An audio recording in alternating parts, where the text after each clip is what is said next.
Today we'll look at Logic's beat mapping tool.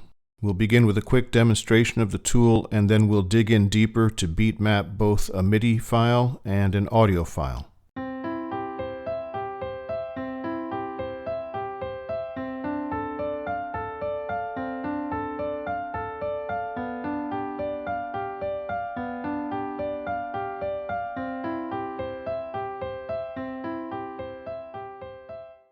That was recorded without a click track. Let's turn the metronome on, and we'll hear that they don't sync. Here's how beat mapping can help.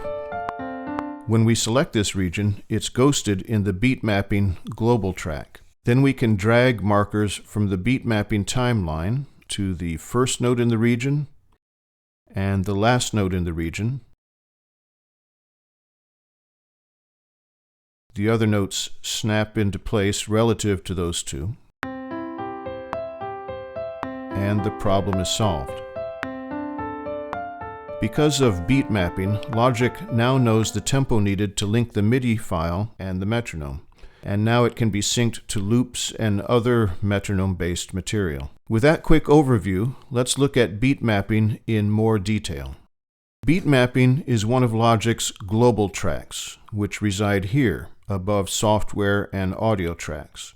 Global tracks are always available, but the beat mapping option is available only when the advanced tools are turned on.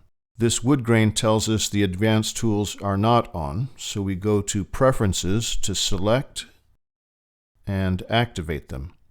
The wood grain disappears, and now you'll find beat mapping under our global tracks. Note the keyboard shortcuts for these options, especially the G key for toggling global tracks. We might find here other tracks that we don't need. We can hide them by control-clicking in this region and hiding them from view. We'll keep beat mapping and tempo open. This button toggles global tracks. Control-clicking on it does not bring up that menu.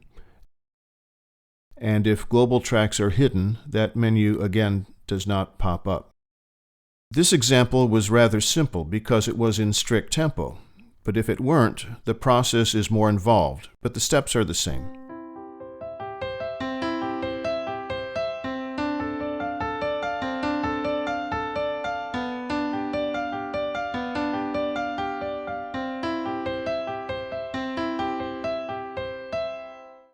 You can hear that this example is full of tempo curves, so we'll need many more markers.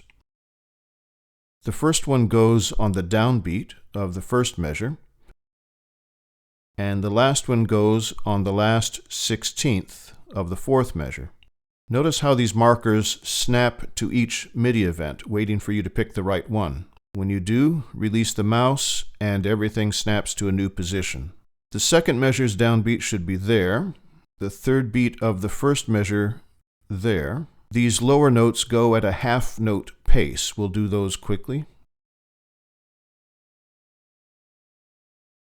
What's our target with this music? To make everything follow this performance, or to make this performance follow everything else? If we want to follow this performance, we'll need many more markers. I'll take a break and be right back. For demonstration purposes, I've mapped every eighth note of the music. You'll hear that the nuances of the performance are still there.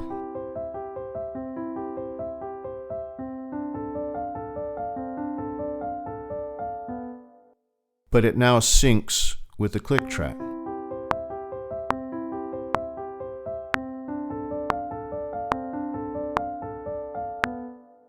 Finally, with the MIDI material now placed on the correct beats, simply select all of the tempo fluctuations and delete them.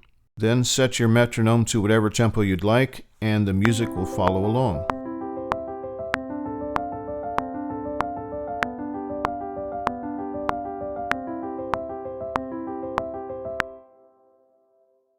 Before we move on to audio files, here's something we should know about the way Logic works. You might have noticed that I selected all of the tempo markings by clicking in this area. I could also have just clicked and dragged over some markers to select a group of them. You can't do that with beat map markers. Try to click and drag and Logic just creates new markers. The only way to select all of the beat map markers at once is to click on the track header, like this, and then they are all selected. How then does beat mapping work on audio files? Remember, with MIDI files, the markers snapped to MIDI events, but audio files don't have MIDI events, so where do you connect the markers? What we need here are transients. We'll open the file for editing by double-clicking on it and choose the transient editor. We're looking for musical events that hit at significant points in the musical grid. Let's first find the downbeat of each measure. This note belongs on the downbeat of the second measure, so we'll place a transient marker there.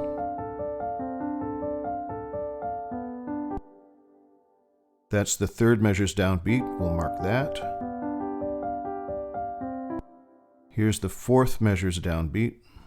If you put a marker in the wrong place, just click and drag it to slide it wherever you want. And if you put a marker in that you don't need, just double-click it to delete it. Notice that these transient markers are appearing in the beat mapping track as blue lines. We can now use these blue lines to map the downbeats of each measure. Before we map an audio file, we should set some options. The most important one is Protect MIDI. If you have MIDI material that is lined up with the bars and beats of the musical grid, things like loops, use this Protect MIDI option to keep the loops lined up to that grid. Without it, they'll slip all over the place and you won't know what is going on. With that noted, let's begin. There's the second measure's downbeat, so we'll click and drag from the downbeat of the second measure to that marker.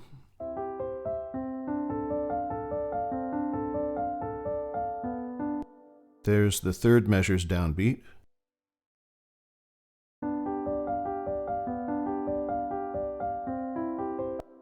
And the fourth.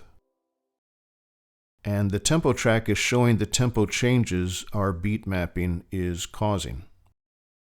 Here again, we'll decide how much detail we need in the mapping. A fairly even performance might need nothing more than we've done here, but this recording needs more markers, so I'll do that during this break. I've spent a little over a minute marking transients for each note played, so this example will work the way the MIDI did. Now, we'll find a home for each of these markers on the beat map timeline up here. I've mapped every transient to the beat map timeline for maximum control over the material.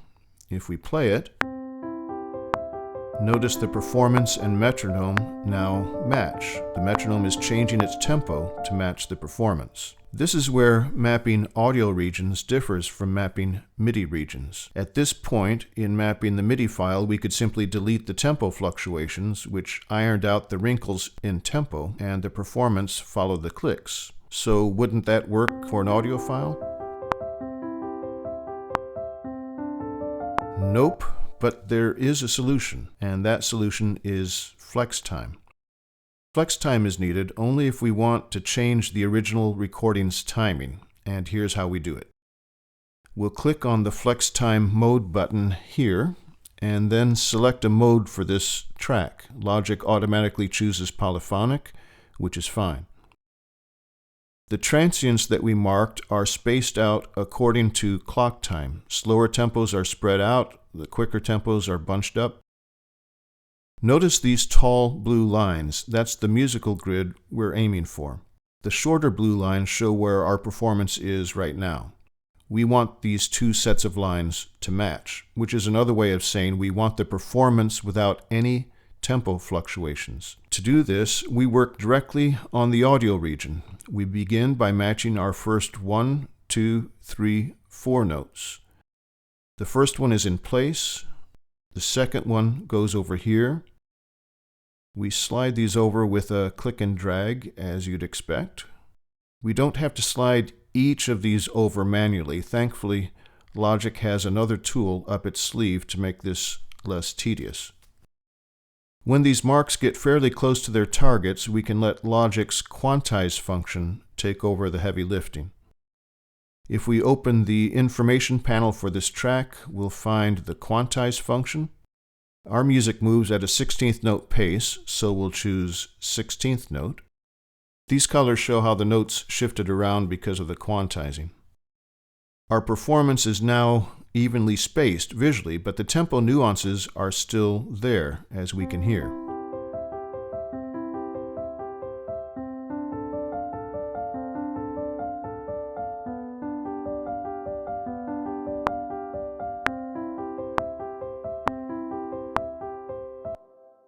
This is the point we select the tempo fluctuations, delete them, adjust our tempo, and the music follows along evenly.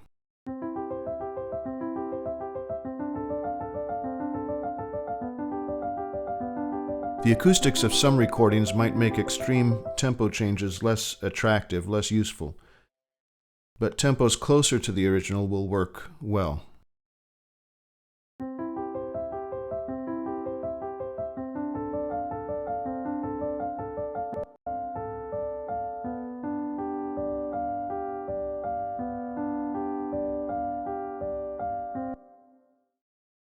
So, what have we learned?